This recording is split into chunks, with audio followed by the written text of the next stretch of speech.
Marami ang nawiwili sa mga sinehan na 3D, pati nga mga TV sa bahay, may 3D version na.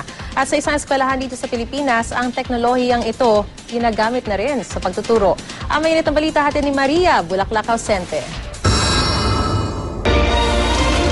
Hindi na nga pauhuli ang bansa kung teknolohiya ang pag-uusapan. Ang class lessons kasi sa science and technology at pati mathematics, maaari nang maituro sa 3D. A combination of 2 blocks and 3 parts, 10, will be recorded as 10 upon 10 plus 10 upon 10 plus 3 upon 10 equals 23 upon 10. Kompleto sa audio-video presentation, ipinapaliwanag ang mga konsepto halimbawa ng blood flow sa loob ng katawan ng tao sa mas detalyadong paraan.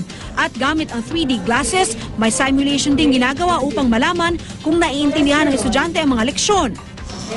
Ang guro naman, gumagamit ng Mimeo pad na siyang nagkokontrol ng mga lalabas sa video presentation. It's like you are in the human body.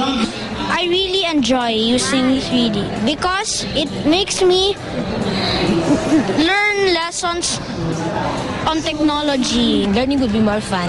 Ito daw ang kauna-unahang 3D class lessons sa bansa. At dahil iba-iba din kasi ang paraan ng mga estudyante para matuto, tiyak umano na makakatulong ang ganitong teknolohiya para ang mga komplikadong aralin ay maituro.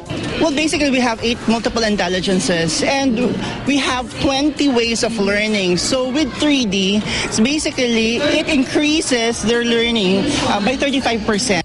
Gone are the days as a teacher, gagawa siya ng mga drawings. Of course, 10 to 20 minutes ang igugulgol niyang oras for the drawings lang. But ngayon, ready-made na yung drawing. So all the teacher needs to do is just present it to the class. May kamahalan nga lamang ang software sa 3D lessons.